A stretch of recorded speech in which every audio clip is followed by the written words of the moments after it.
Welcome back to the show.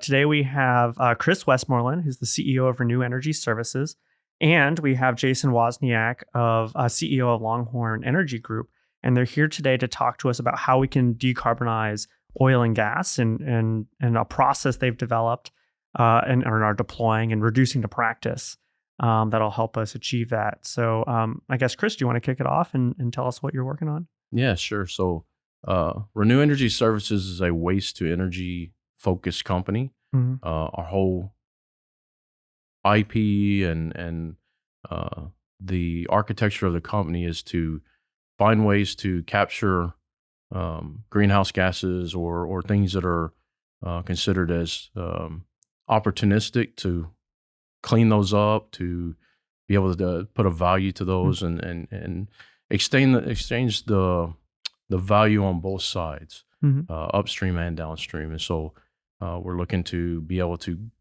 utilize that in some of the oil and gas field. We're using that in green energy fields. So there's a multitude of different ways that Renew can impact environmental opportunities to be able to financially support the company and its growth. So we have a project that I have with Jason that we're working on, and we're really excited about that opportunity. It's not only is it a decarbonizing project, but it also brings in a level of smartness. We're elevating the operations of the facility because we're taking the AI that we use within our system and being able to apply that into the facility that we're trying to build. So there's a kind of a multi-stack out of this project.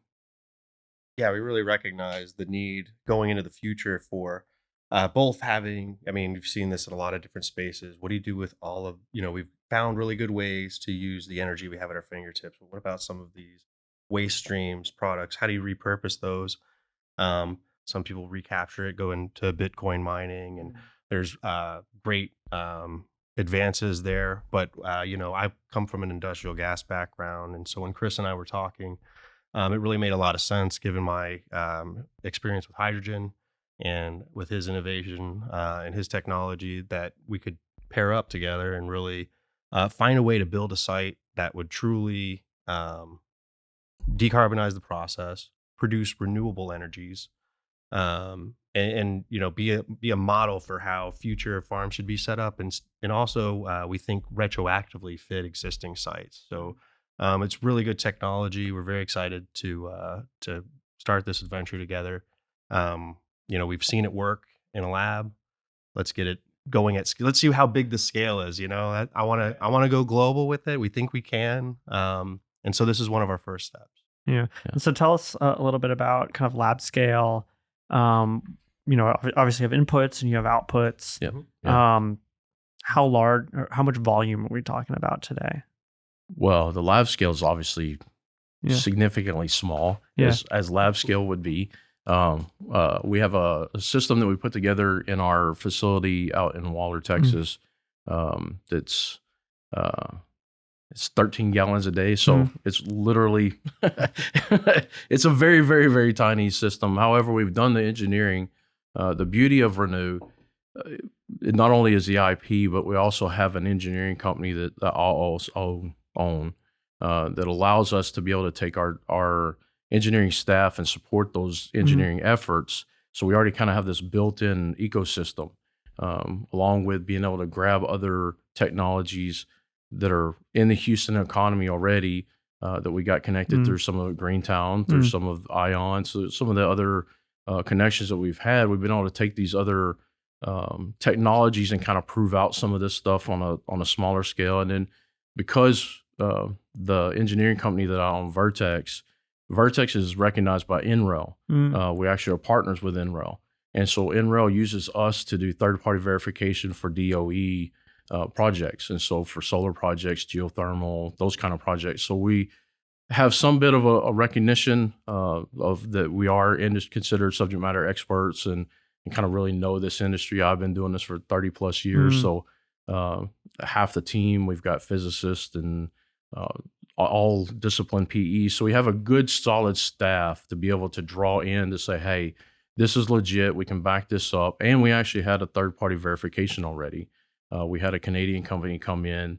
They were some physicists, and they looked at it and go, "Yep, technology's solid. We understand it works." We actually posted a video on YouTube, then LinkedIn, that is showing our partnership with Intel and kind of how we foresee this kind of growing into. So going back to your question, it's a really small system, but we've got the engineering and the financial knowledge behind it to make sure that it really can go to scale. Yeah.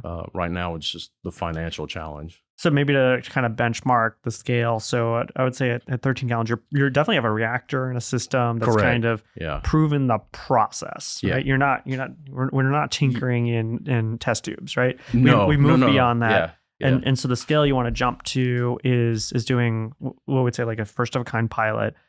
Now we're talking about barrels. We're not talking about single barrels. Correct. We're talking about thousands of barrels. And so the stack more tens of how many barrels do we want to do? It's difficult, right? So this is I think you're first getting at how much of the waste you can, because I remember we had this conversation once and we both crossed lines. We were like, you're giving me a much smaller number. It's a complicated answer. Yeah. That's the challenge, right? And that's why we got into it, because this is a complicated situation. We all have a enormous amount of waste that needs to be dealt with, right? So originally I went back to working on plastics. How do I convert plastics? Since I'm part of the team that helped develop plastics, and most all the facilities around the world is building the plastics, then I felt like it was kind of my duty to kind of help give some solutions to some of these challenges that we need to address.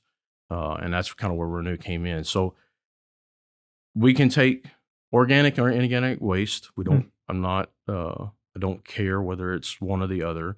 But what we've done is we've taken a bunch of old technology and put it in a way that is super safe, very low maintenance, and very simple to run, or simpler to run, without having all those complexities and stuff. So we spent a great deal of time. I mean, I've spent 5-10 years working on this. So it's not hey, I came up with this yesterday. It was, I actually started working on pyrolysis, which is part of some of the process, 32 years ago. And so I've actually been exposed to the technology and the downfall of the technology and why it didn't work in the 90s and the 2000s. And we took all of that historic knowledge, went back to the old guys and said, well, what did you do and why did you have problems? What was your Achilles heel every time? And so then we would engineer around that problem and say, okay, well, if we had this solution, it's funny. I had one guy, they had built a system and sold it in Australia. And he came in, he's like, man, I can't tell you how I wish we would have had you in the 80s. It's been such a big help and could have helped us survive. Because they wound up closing up because he couldn't resolve that issue. And so I think it's just timing. One thing the technologies have kind of caught up with, and then now we're developing the hardware further along. And so, but yeah, we can, that's what we had. The third party verification was, it was showing it up to scale. So right now we can go all the way down to a 5-gallon trash bag and produce energy for you in your house. Or we can go all the way out to our first system that we're looking at is going to be a 10,000 barrel a day initial start. We don't want to say pilot because pilot has a horrible connotation. So it's the first start plant, and then it will stack on top of that. So we're focusing on kind of like modular design because that will help multiple aspects. One, it gives you growth space. You can take up less area. That's been a traditional problem with historical refinery spaces, that they take up so much space that they just get to a point where they can't grow. And then when they do have technologies that can come in, you can't just shut down a system. It's so webbed into everything else that's going on. It's very difficult to then bring in a new process to make that cleaner. Yep. And so that's part of kind of what our process is too, is that if I can take a bunch of different technologies that we've proven out and that works, and put those into a lot smaller package, then now we have the ability for these other guys to be able to say, okay, well, what would have taken us 10 acres to do. Now we can do in 1 acre. And that we believe is significant because that changes the whole scale of being able to change a refinery from something that was not able to be as reductive on their CO2s or reductive on their methane or whatever gases and stuff that they were doing to now they can go, yeah, we can do that. I can simply now repipe that into our system, and now we've got a capability. And there are a few other companies that are trying to bring in that same kind of concept. It's now starting to be the directive focus is moving towards that. How do we make this? And so the modularized systems is going to be the plan of the future. Yeah. And so that's what we're doing. And so we've done the engineering enough to get us from the, I can put it in your house to I can put it in a commercial building to we can put it into an industrial system. It'll be a smaller scale, and that's what we want to show out and say, hey, and then at that point we're just stacking them. Yeah, which is great. So you're just going to eliminate that whole skyline of distillation towers we see and smog, and no longer flare is going to be used no more smog. As a constant in-service item. It'll be only in emergencies. You're going to see that stuff really repurposed in a smaller footprint. I think I've spent 32 years in oil and gas. The greatest significant of my projects have all been environmentally safety and focused. So I'm hesitant with those comments because I know he's pushing me like, hey, go ahead. But I've spent my career trying to embetter the refineries that we have with the sole purpose of being shared with the incentive of the company doing that. It wasn't because I came in and did it. It was the company was focused on, hey, how do we reduce, every molecule that goes in the atmosphere is a molecule that couldn't be sold. Yeah. And from the 1930s to 2030, we have leaps and bounds gone from where we were. I actually, whenever I was in high school, I met a guy that was actually working in oil and gas, and that he actually helped build wood piping here. I thought he was pulling my leg. Can you imagine? But he actually pulled out pictures and showed me. He's like, look, no, I literally helped build wood piping to help the flow of the crude oil when Houston was first being built. And so to go from the pictures I saw, and my great uncle actually used to help build the bunkhouses for ConocoPhillips. And so I've got a long history with the oil and gas industry. And I think we've tried to make some steps towards that. They still have a lot of steps that still need to go, and we're hoping that we're that step change in here where we can say, hey, well, here's a chunk where we can do this cost effectively and where it makes sense and can help address this and do it in a better manner. But I also don't want to villainize them either. Because I was a part of the team that was helping build those, and I know that we were focused on as a team, how do we make sure that this is we have to go home, we have to live. I'm working in that. I'm literally on site every day. I'm in that mix. I don't want my health condition or my grandchildren or to be impacted negatively. So those are just as important to me as they are to everyone else. But it's how do we get there? And that transition, and that's where here at the twilight of my career, I want to be a part of that solution, saying, well, here's another step that we can take that will help us, but help you too, because it's going to help you keep more of those molecules that then you can take and financially secure to help support those changes. And so, but I think our goal is that we want to make sure that we're leaving a positive impact behind. We can show without having to have carbon credits, without having to have stipends or other things to help do this, but we can do it on a capitalistic market in a way that can still benefit everybody. And then as we grow too, because I'm a plastics. I want to pause you there. So I want to give Jason some time to talk about the capitalist market part of this kind of thing. So how does Longhorn play into this?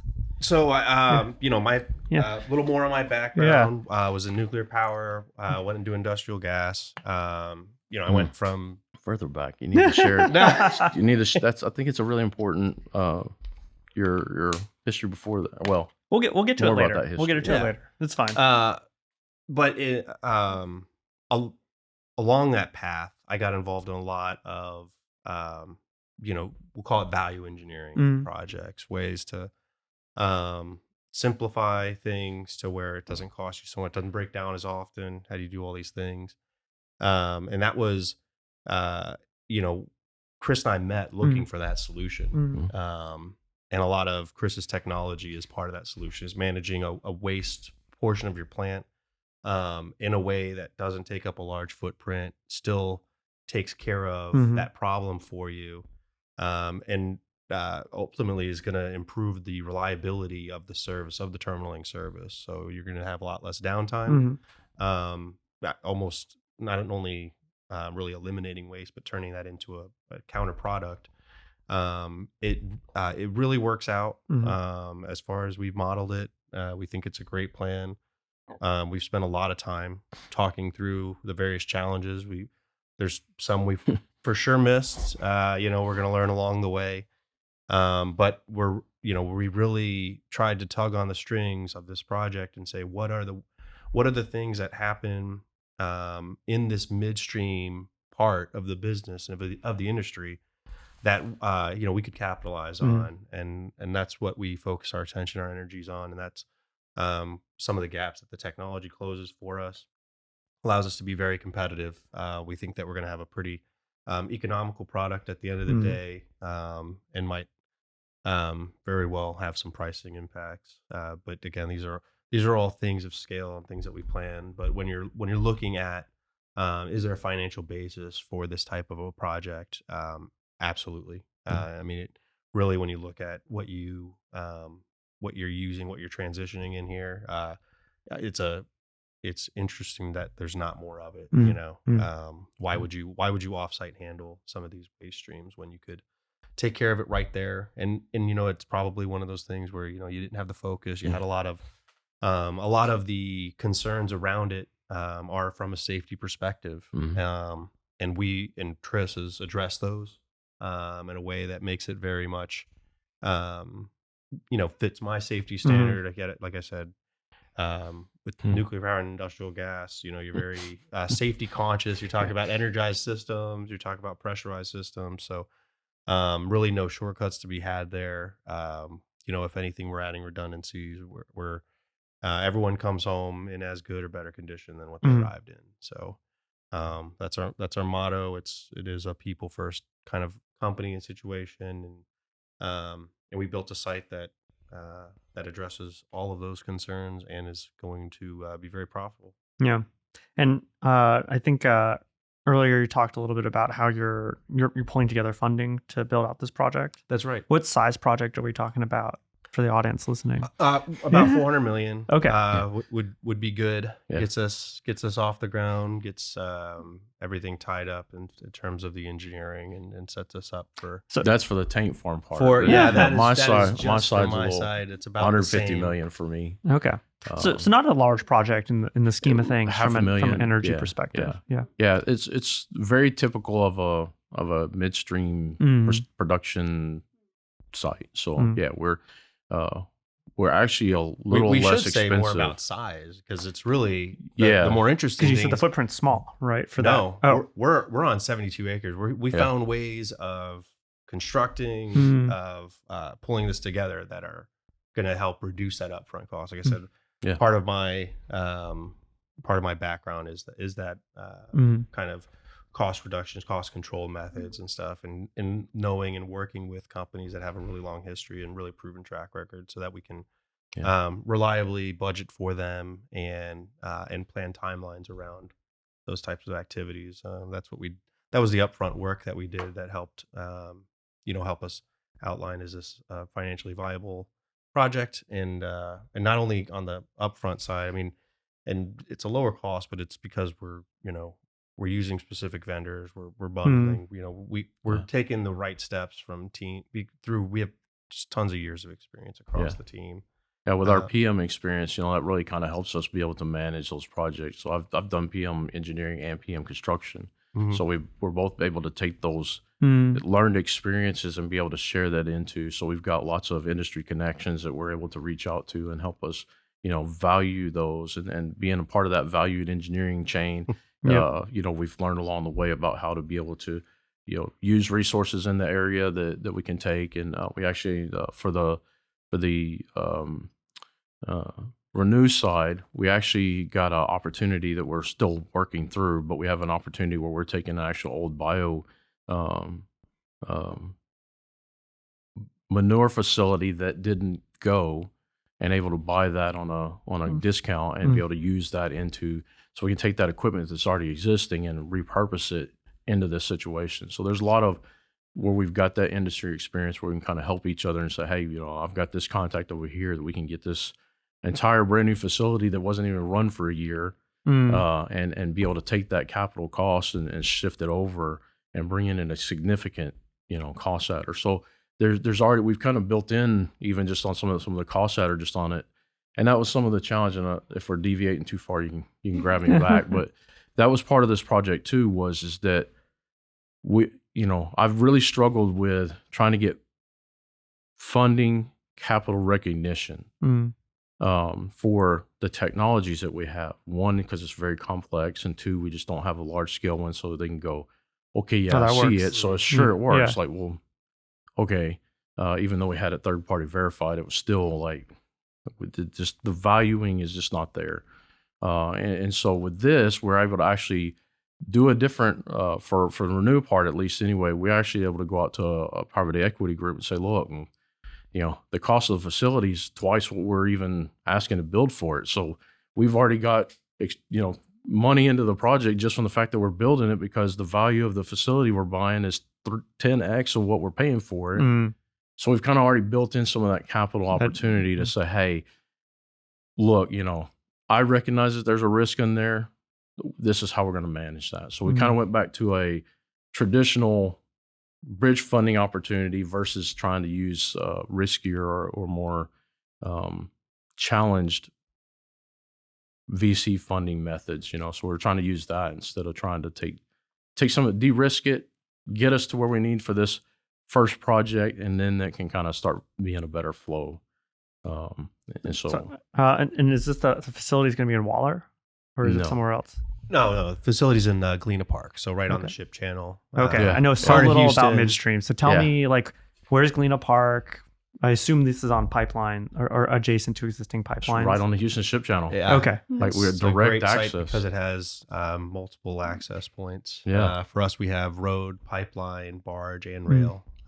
Everything that you could ask for. It's huge. I mean, it's the dream opportunity for somebody wanting to get into this, because the fact that it has rail, car, and water access, deep channel water access, that's huge.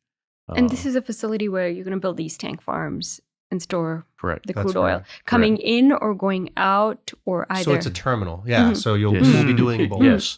We're understanding things here. Okay, yes. good. No, that's great. Yeah. It's always good to educate, because it's an interesting part of the stream to be in, because you interact with both up and downstream and end up also being a customer in and of yourself, because there's trading systems involved now that trade on the value of physical assets, and we'll be holding on to those physical assets. And it really gives us international access. That's what's even better. But so we actually can utilize the opportunity for grabbing contracts which may not be available in a local area, which is huge, because now we can bring in, it's not just oil, it's not just LPG. We can bring in plastics, we can bring in other materials, tires, whatever, because we're going to be able to ecologically make sure that we're taking care of those, and we'll have monitors and sensors to show that we're not doing this. It's not just a claim; it's actual being proven, part of our AI technology. We can actually show, look, we are cleaning this up, so we can take a lower cost value crude oil or one of those other things, clean it up, and be able to sell it at a higher market. So there's a huge opportunity in that. So what's the is there a green premium, or is it just a regular commodities premium because you're able to convert it to something more valuable? That's a question of the market, right? That's both things. Yeah. What's the market going to value it? Because we're doing aviation fuel, along with biofuels, aviation fuel, and hydrogen. But aviation fuel right now, there's a claim the green aviation fuel is super needed. We've had some we've been talking to United Airlines and a few other corporate companies to say, hey, we want to provide these fuels for you. What's the actual real, where's your contracts? Where's the LOIs for that? And I think that really kind of drives some of this too, as we get commitments to say JetBlue says, hey, we want to purchase, X, then that really starts proving out the market. We know there's a couple of companies that have made a few contracts with them for that. So we know that there's a potential market for it, but where that's actually going to lay, that's, we do have some jet fuel opportunities, but we're going to build those out. We do have some commodity traders that can help us, and we're partnered with DLA Piper, the commodity legal firm. So they're helping us with those commodities. So, there's a huge stack. I mean, like I said, it's a very complicated model, but that's the whole point. That's why a lot of people won't touch it. They want the easy money, but where we're going to have real change is we've got to address those complexities and manage those. And that's what we're trying to do, is be the management of that. And this is, again, for me to try to understand this part of the industry. So what would be your customers be doing if this kind of facility didn't exist, right? And what are you guys doing differently? Because, I mean, the way I've understood it, it's a storage facility, but then you're processing in that facility. How is it done today, and how are you doing it differently? Other than, It's up to you, man. Yeah. I've been talking too much. So.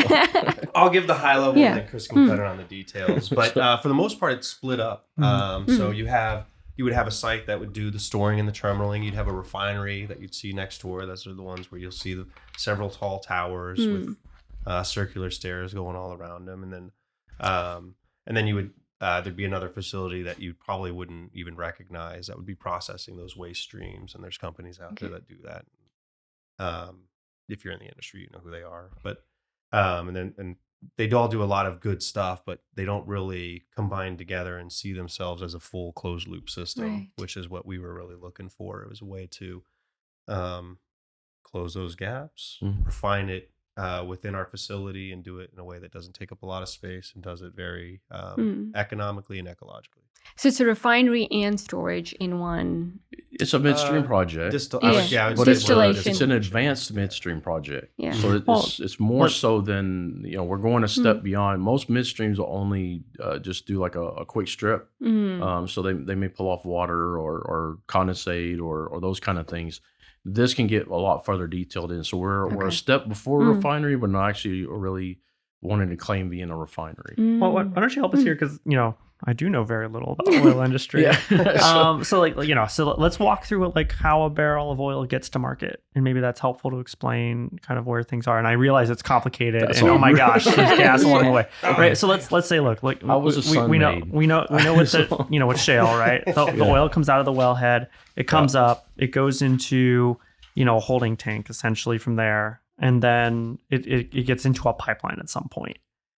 Or a ship. I'm saying, if we're in the Permian, right? So what happens to that barrel of oil before it gets if you're in Midland, you would pump it up, put it in storage, do separations to get out the sands and the solids and the gases, and then separate those into most likely a gathering station. So you'll collect those, and then you'll store it into the larger tanks, and then and that's all still in the Permian. Via pipeline ship those. Right. It would be all on site. Oil out of the ground, it's not Beverly Hillbillies, it's coming out with dirt, it's coming out with water, all kinds of stuff, everything paraffins, else on the ground. It's very dirty and nasty, and so that's what the separation part is. So they do some of that, help clean that up. They do that kind of on site, and then it goes into a gathering facility. In most places, again, there's some areas where you get better, but in general, where you are in the world, is also because you'll have sour crude, so you don't even necessarily know, especially when you talk about global. It's different in West Texas. Let's talk about West Texas, because it's easy, because we're kind of near it. Okay. So we're in the Permian. We've gathered this stuff up. It's dirty, but we've kind of separated out the sand. And it's considered more of a sweet crude. So it means there's no H2S or minimal H2S, minimal sulfur that's in that.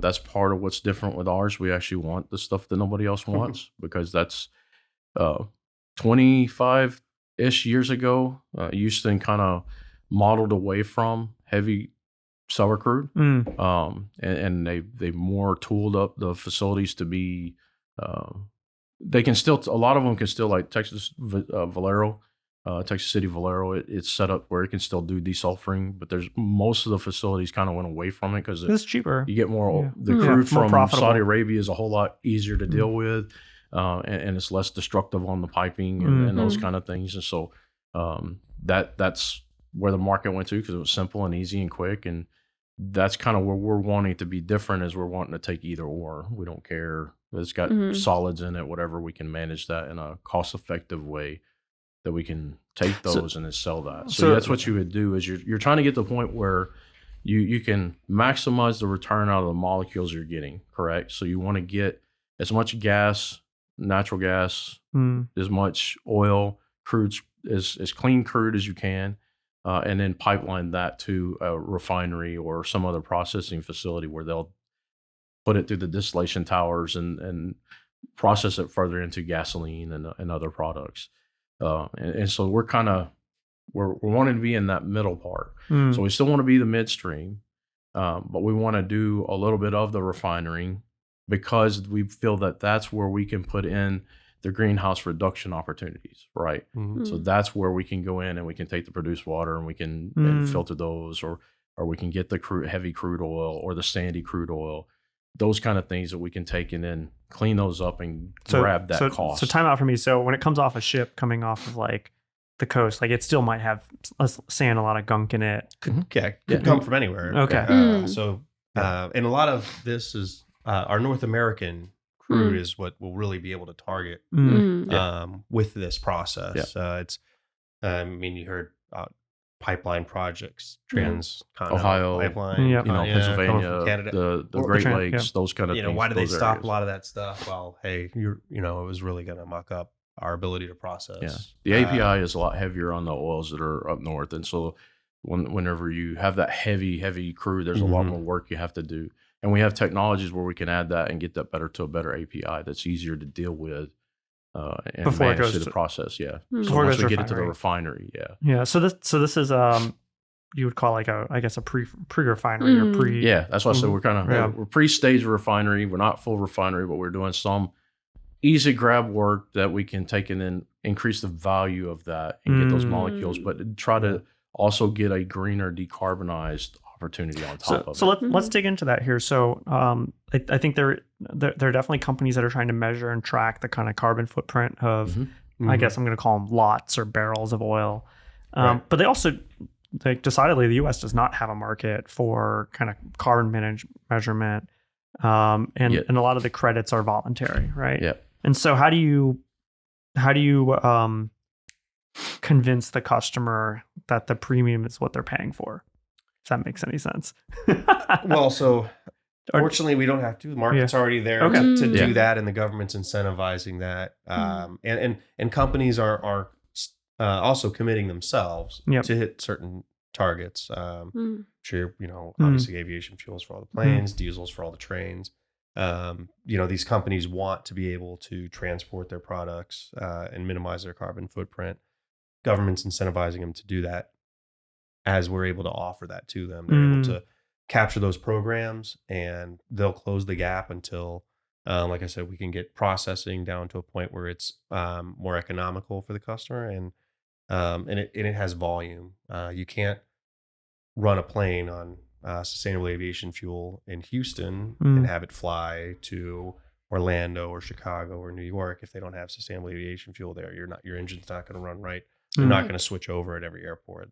That would just be terrible for your plane. Interesting. You don't want to ride in that plane as a passenger. It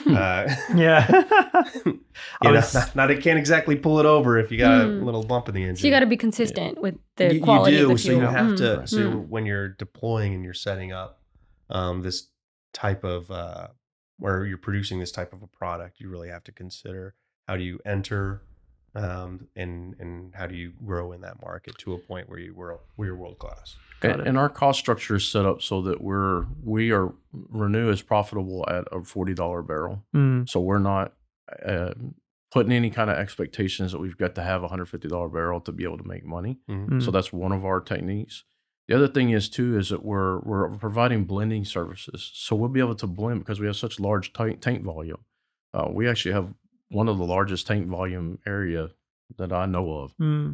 And so because of that, we're able to actually do blending and then can blend those out. So we can put in that opportunity to be able to say, hey, okay, well, you can't take pure green aviation fuel, but you may be able to take a 80-20, or you may be able to take, that kind of thing. So we can actually do that.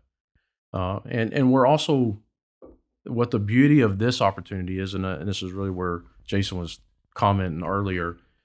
So the tendency is to look at just the crude oil, and the crude oil is great, but it is just one part of the story.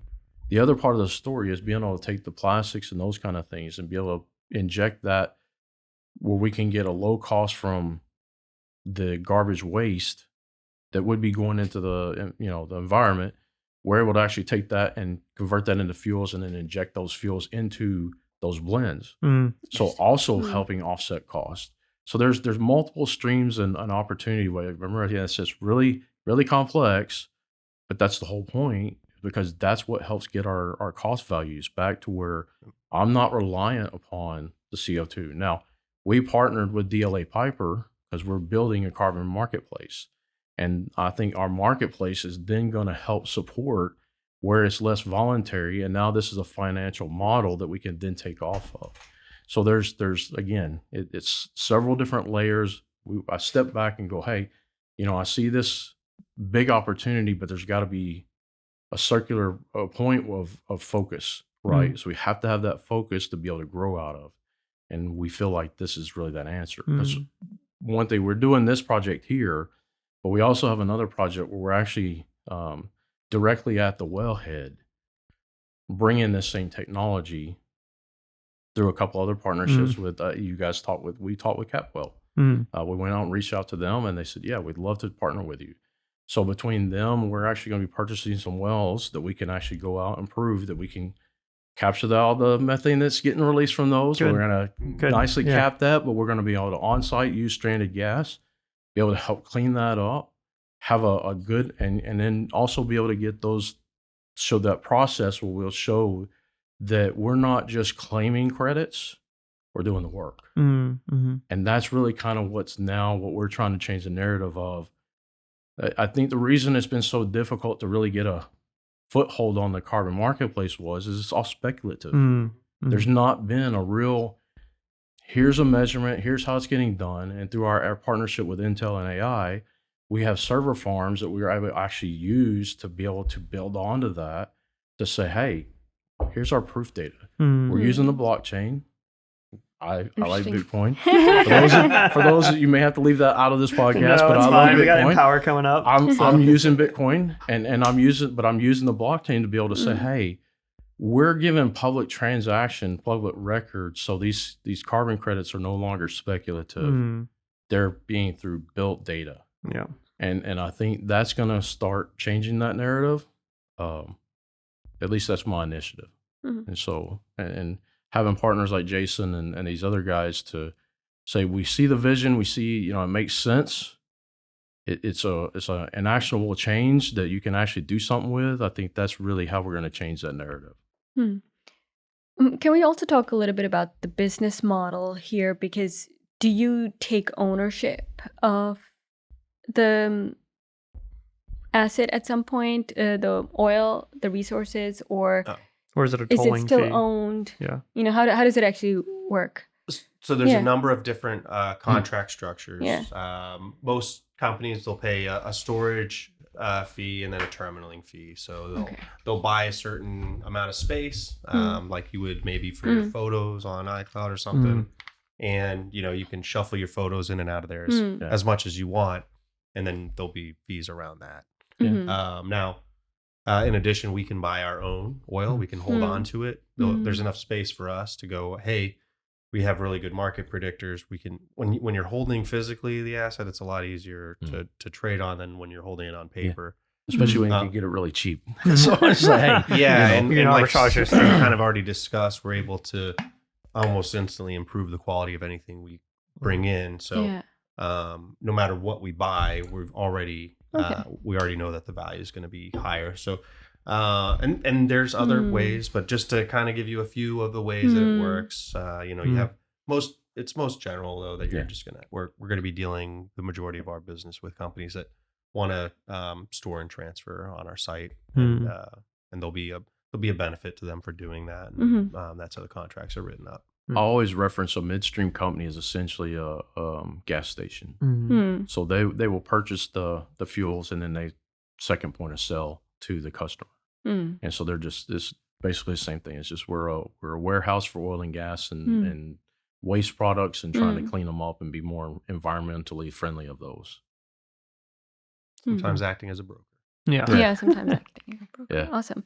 And how do you see, because right now you guys have your own companies and you're coming together as a joint venture for this project. What do you envision for the long term? How is this going to work? Well, we see the technology continuing to develop. Longhorn's going to continue to purchase and run efficiently crude oil storage. We're going to need technology that can deal with some of those that waste stream. So we look at this as a continuing partnership, and I'll try to find ways to get him to take up less land so I can store more, and he's going to find ways to refine more products and need to take up more space. So I can take up less land, but the less stuff you get. That's just so that's our constant ebb and flow. Just from my point of view, Renew is doing a multitude of different projects. We're looking at several islands that we're trying to bring in waste recovery from, to take the waste from those islands. So there'll be partnerships where they can come in. The Renew does not want to be in the storage and midstream business. We want to be in the cleaning and the process technology type. And so it's really a great partnership, because what this allows for Renew is gives us the capability of expansion. So we also have a partnership with a company called Fantel, and they're our operators. So we don't just go in a company and say, hey, here's our stuff and go do it. We operate our own stuff. We don't. The IP stays within, because we have patents, but we also have trade secrets. And for us to protect that IP, we want to make sure it's our people that are monitoring and growing and learning, and it all stays within house. So we brought in our own operations group to be able to say, hey, you work for us. It all stays within this realm. And they're really a great partner too, because they're also in this space, and they can help us expand. So we're not stuck to a local area. We can very easily globalize. And that was really important to me, because this has to be a global answer. And how do you do that? Well, you can only do that through partnerships and having trusted partners that say, hey, look, I need this growth space. Can you help me grow that? Yeah, Renew's capabilities are far beyond just crude storage. I mean, you could completely, eliminate landfill. I don't know if you can. Yeah, we can. You should. I don't want to actually can. We have the technology. It's so exciting, because you can take a lot of these things that we've been living with forever. Right. And we actually have a project in San Antonio where we're going to be doing just that. We'll take a landfill, recover that, convert back to where it's clean sand, and be able to take those fuels and sell them, and then we'll be able to turn that into once it's been proven that it's safe for habitation again, then we can take and use that for other projects. We also have a partnership with a nonprofit that we plant trees. So we have a ton of different. There's a lot of different things that we're doing. We understand it's a big spectrum opportunity. We actually are working with another Greentown lady. She's an invasive species, and so we're actually working with her where we can take those invasive species and turn those into fuels. Interesting. And so it's just again, it's a very complex. It's funny. So we're actually looking at insects and or even mosquitoes. Good mosquitoes. Mosquitoes. Get rid of them all. It's mayflies. Let's turn them all into energy. Multi-billionaires there. You're so soft. It's got to be something.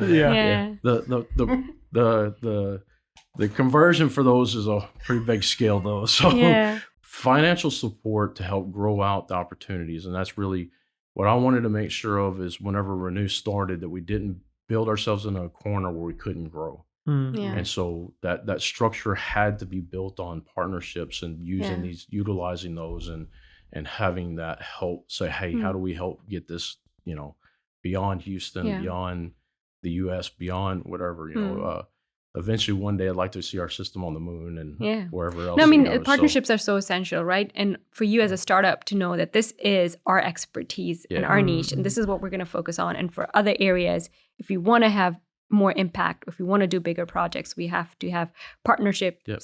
and not have to do everything I ourselves. mean, like WellCap. I mean, what a beautiful opportunity. Capwell. Capwell. Sorry. North. Like Capwell. That's a Yeah. beautiful opportunity because, here's a small company that what's really been really cool, and apologize for taking up so much time, but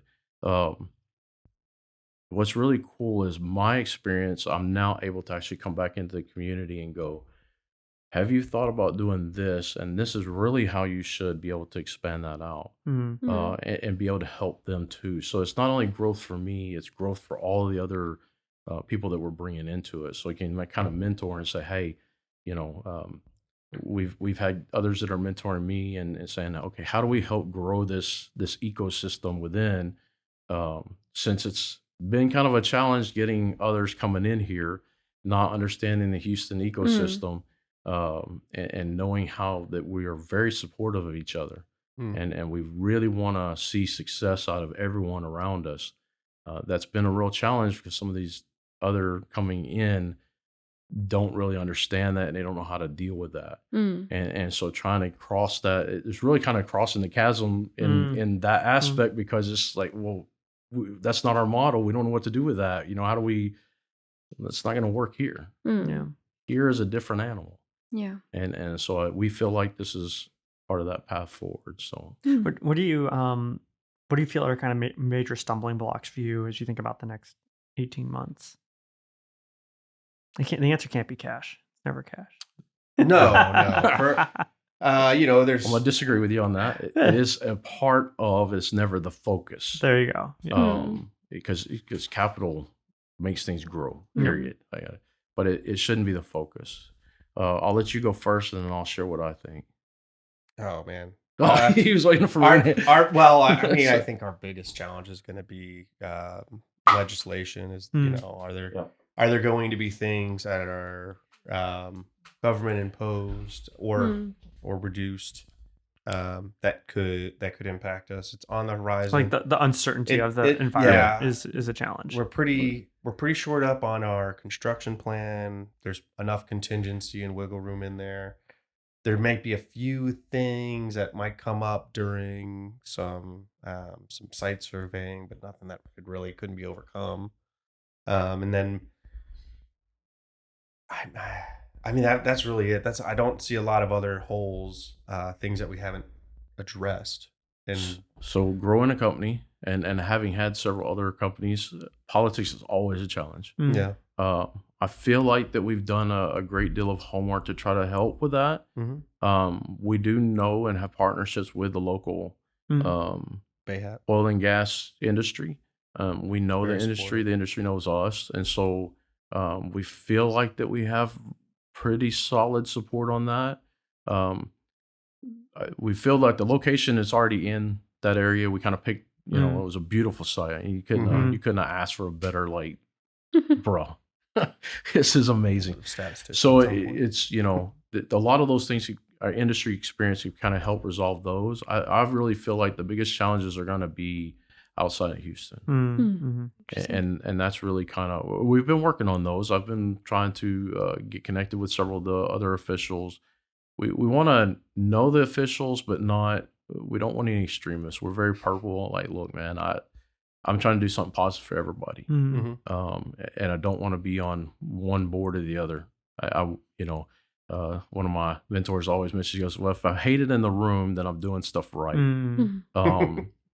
Because the idea is like, look, we all need this. We all need to work on, if you have not woken up and realized that we have a problem with our waste, I'm sorry, you're in a bunker or you're in a coma. Because it's just an issue. We're way outside of it. And so how do we reduce it? We're not pushing one or the other. Sustainability. Talk to me a little bit about that moment for you, where you woke up that day and said we got to manage our waste better. Well, mine started when I was 5. So tell us about that. I did think acid rain was going to be a lot bigger problem than it was. I was worried about quicksand, but that's a different story. So at 7, I wanted to be an architect. I already knew what I wanted. Like, I already had my life plan figured out. So, hey, man, and I've kind of sort of stuck with that. But I think, a lot of the school programs Mm. when we were growing up in the 70s, it was very much focused on Earth Day and doing better. I have a Christian background, Mm. so those things are also stacked into that. Mhm. And so it's not a perspective of hate or anger or anything negative. It's more of we can do better, so why aren't you? Mm. Mhm. And so I feel like I've been given talents to, and the people around me have talents that if we can put those together, what a beautiful opportunity that is. And if you can find a way to do it within a system that already exists, Mhm. and yes, if we can get some help in there, awesome. But if you can do it within a system that already exists, why would you not want to do that? Mhm. And that's kind of really been my whole life. I've lived I've been to 48 countries, all 50 states. I've traveled a lot of this planet. Everywhere I've gone, everywhere I've been, third world countries to some of the considered most best places in the world. We all want to love our family. Mm. We want to take care of our family and provide for our future, regardless of where you're at. And so I think if we can focus on that and less on, these other petty businesses that we have, we could do so much more. Mm. And that's really kind of my background. It's just, like, hey, why not? Why can't you? And so I started recycling cans when I think I was 6 or 7. Mm. And then the glass bottles because you get paid for them. So like, yeah, I've been an entrepreneur since I was tiny. I actually had my own lawn mowing business when I was 12. Like I've been entrepreneurial essentially my whole life, and it's been in my family. My father, my grandfather, my great grandfather, they were all entrepreneurial. So it's just kind of a lifestyle that I grew up with. But I was looking for that opportunity. So it just got me like, man, all I have to do is take these cans and put them in a bag and take them somewhere and I get some money. Like, there's not that much effort to it. And then as you get to teenagers and things like that, I think you start realizing, I love deep sea fishing. And I would be out deep sea fishing. There's like trash floating on the water. Like, how is this everywhere? I mean, this is out in the middle of they're 30 miles out. You're not close to the land. Like, why is there trash out here? Like, does it make any sense? So those kind of like drive what drives me. Yeah. And Jason, you mentioned that, you said the carbon cycle is broken. Tell us a little bit more about what that means to you. Well, there's a life cycle for everything. It has to, the time it takes for carbon atom to form, break down, and then return itself as energy used to take place. I think I don't know the specifics. Yeah, of course, you we're not a science science stuff show. now. But I saw a short YouTube video on it, so I'm an expert. Yeah, of If course. he hangs out long enough, he'll answer that in a couple of years. So. But it's a matter of like heat generation. I guess the better way that I think about it is if you think about the Earth as a closed loop system, you've got a lot more people on it that are made up of water. The Earth uses its surface water to control the temperature. You have a lot of those resources now. If you take it up and localize, you've ever driven from Galveston to Houston and looked at your thermometer, you're going to notice it changes. Now, not that variability is a lot, but you got to think about a 10-degree variance in your body temperature has quite an impact. How much does multiple temperature changes over the course of a huge planet? A lot, and that balance was maintained by our atmosphere, and that composition's changed over time. And so we kind of need to get it back to a more sustainable way where all of the different filtration, rain systems, tidal waves, all the stuff that's used to control this this closed loop system is maintained a little more responsibly and a little more predictably. I think once we kind of figure that out, we'll resolve a lot of other issues. So what we can do in the meantime, probably not going to figure it out on this rock. Going to have to save it for the next one. But we could try to give ourselves a little bit longer to figure it out by making changes like this now, recognizing the issue and addressing it rather than just letting it spin wildly out of control. Yeah, I refer to it as this is our cigarette moment. You know, we're at that stage where we realize that there's some issues. How we address that? How do we do that without hurting other people, but at the same time not creating a. The thing is now we're living longer. There's more people on the planet. We're putting a burden on the planet just by us being here, and get into quantum mechanics and how we affect things and the energy not being able to be destroyed but only transferred. It gets into, for me, we just need to be responsible. Right. That's it. It doesn't have to be some complex, hate each other story. Just, bro. Yeah, nobody has to be here. Let's be responsible. Yeah, exactly. Like, I mean, there's so many conspiracy theories that attract this kind of discussion. But if you just look at it at a personal level, you're like, hey, I just want a clean environment for myself, right? You said, I want to be healthy and I want to breathe clean air. Yeah. Like even just thinking about it at that level, like why is that complicated? I want an environment around me where there are trees and prairies and wildlife. Don't mess with Texas. Yeah. That's it was such a campaign. It's all that waste was like, management. Hey, and now you can't drive down a single street in this entire. And I love traveling. I love seeing. You can't drive anywhere in any state and you don't see trash all over the freeways. What happened to that mark? It didn't hang. Yeah. But I want to go to a park and not see a bunch of trash everywhere. Like, come on, man. So it really, if we just stop and look, and I would have thought COVID kind of really would have woken that up because it made us somewhat realize, look at the French Riviera, the animals coming back into the cities. Like, did you not stop and what just happened? Yeah. That was a big deal. Like, I don't think we should just blow that off. Yeah. Right. Yeah. I mean, we saw a dead armadillo on the street, and my son was like, why do they live here? Why don't they go in the forest? And I was like, no, they used to all live here. We came and invaded. We kicked them out of the forest. Yeah. There's no more forest. We tore them all down for houses. That's why. So So no, that was truly inspiring to hear you guys share your stories and, knowing that people like you are out there actually trying to enact change, and it might seem small, but if we all are doing this, if we all are going in there with that mindset, we can actually fix this. It has to be an us problem, not a me. None of us is as good as all of us, right? It's dance. We all work together. We can do something. Yeah. So, what can our audience do here to support you guys? We'll go to Chris first. Sharing the message, really. I mean, that's my comment. The growth of a company is funding and marketing. If you have those two things, you will. If you have a good message and you have a good substance, those two things are what help you cross that chasm. And I think for us, that's really kind of the deal, is just having that support, people paying attention and saying, hey, I know this thing over here, I know that thing. We do have to be careful of not getting too thin and being focused.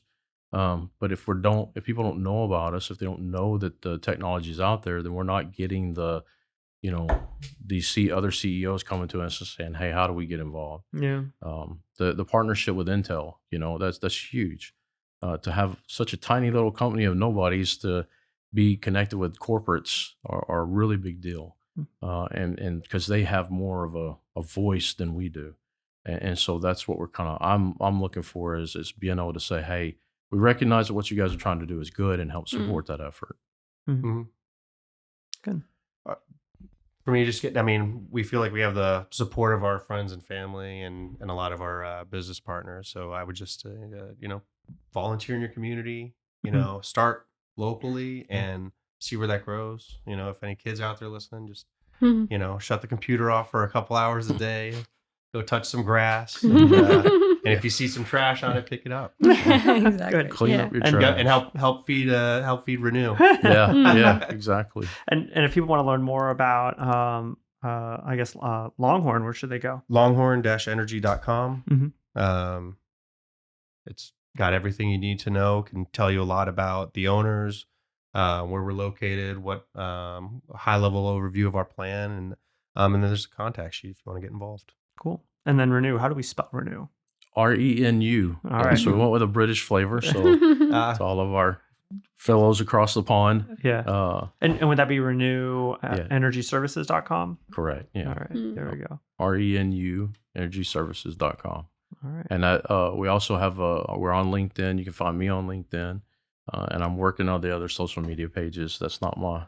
Oh, and I wanted to Oh, plug that's the not Bayhap Science and Energy Engineering are my Council The TikTok. by Scott Watson. Yes, actually, Get involved in the Bayhap Energy the Council. TikTok sharing the stories. I think that's something that's really important for us that we're wanting to, so doing some content media and kind of sharing these stories are really important. And being on here is huge. We really appreciate Thank you for having us. You Really know, great. being able to Get share. a chance to discuss what we're doing and just educate more people that there's other ways to do it. Yeah, and having guys like Jason here that can smooth out my rough edges.